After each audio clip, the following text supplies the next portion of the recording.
சிவகிரி இரட்டை கொலை வழக்கில் தேங்காய் உரிக்கச் செல்லும் போது வயதான தம்பதிகளை நோட்டமிட்டு கொலை செய்ததாக கைதான நபர்கள் தெரிவித்துள்ளனர். ஈரோடு மாவட்டம் சிவகிரி அடுத்த விஜயநகர் தோட்டத்தில் வசித்து வந்த வயது முதிர்ந்த ராமசாமி பாகதி தம்பதியினர் கடந்த மே 1ஆம் தேதி உடல் அழுகிய நிலையில் சடலமாக மீட்கப்பட்டனர். மூதாட்டி பாக்கியம் அணிந்திருந்த 10 சவரன் நகைக்காக இந்த கொலை நடந்ததாக தெரிவித்த போலீசார் தனிப்படைகள் அமைத்து குற்றவாளிகளை தேடி வந்தனர். இந்நிலையில் சிசிடிவி காட்சிகள் மற்றும் முன்னாள் குற்றவாளிகள் தொடர்பான விசாரணையின் அடிப்படையில் கொலையில் ஈடுபட்ட ஆட்சியப்பன், மாதேஸ்வரன், ரமேஷ் ஆகியோரை கைது செய்திருப்பதாக மேற்கு மண்டல ஐஜி செந்தில்குமார் தெரிவித்துள்ளார்.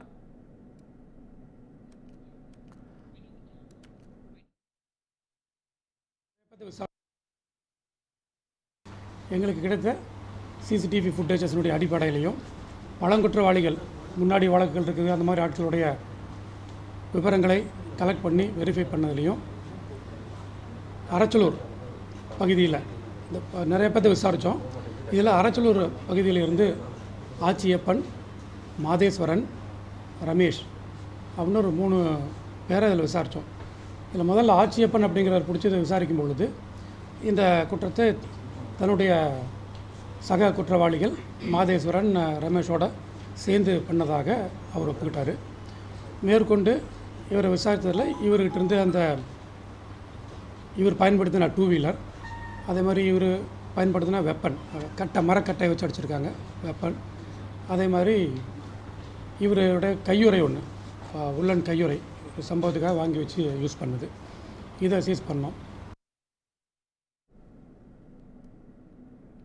தோப்புகளில் தேங்காய் உரிக்கவும் தேங்காய் வாங்கவும் செல்லும் ஆட்சியப்பன் இதுபோல் வயது முதிர்ந்தவர்கள் இருப்பதை நோட்டமிட்டு தனது கூட்டாளிகளோடு சென்று தாக்கி கொலை செய்துவிட்டு நகைகளை பறித்துச் சென்றதாகவும் கொள்ளையடிக்கப்பட்ட நகைகளை வாங்கி உருக்கி கொடுத்த ஞானசேகரன் கைது செய்யப்பட்டிருப்பதாகவும் ஐஜி செந்தில்குமார் தெரிவித்துள்ளார்.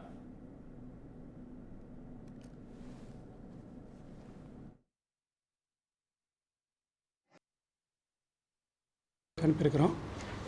இந்த கொள்ளையடிக்கப்பட்ட நகைகளை ஆத்தியப்பன் அப்படிங்கிறவர் அவருக்கு தெரிஞ்ச சென்னிமலை பாளையத்தில் இருக்கக்கூடிய ஞானசேகர் அப்படின்னு ஒருத்தர்கிட்ட கொடுத்து அதை உருக்கி தாங்கன்னு கேட்டு வாங்கியிருக்காரு. அவர் உருக்கி கொடுத்துருக்காரு, அவரும் அதை கன்ஃபஸ் பண்ணியிருக்காரு. அந்த உருக்கி வீட்டில் ஒளித்து வைக்கப்பட்டிருந்த அதை இன்காட்டா இருக்கக்கூடிய நகை சுமார் 82 கிராம் அந்த கட்டி, அதையும் ஆத்தியப்பன் வீட்டிலேருந்து சீஸ் பண்ணியிருக்கிறோம். இதை உருக்கி கொடுத்த நபர் ஞானசேகர், அவரையும் கைது பண்ணியிருக்கிறோம். கைது செய்யப்பட்டவர்களிடம் நடத்திய விசாரணையில் கடந்த ஆண்டு அவினாசிபாளையம் அருகே தோட்டத்து வீட்டில் தந்தை, தாய், மகன் கொலை செய்யப்பட்ட வழக்கிலும் 3 தொடர்பு உள்ளதும் இவர்கள் மீது கடந்த 2015ஆம் ஆண்டிலேயே வழக்குகள் உள்ளதும் தெரிய வந்துள்ளதாகவும் ஐஜி செந்தில்குமார் தெரிவித்துள்ளார். இந்த நிலையில் கைது செய்யப்பட்ட 4 பேரையும் மருத்துவ பரிசோதனைக்கு பின்னர் எழுமாத்தூர் நீதிமன்றத்தில் போலீசார் ஆஜர்படுத்தினர். விசாரணைக்கு பின்னர் 4 பேரையும் ஜூன் 2ஆம் தேதி வரை நீதிமன்ற காவலில் வைக்க நீதிபதி உத்தரவிட்டார்.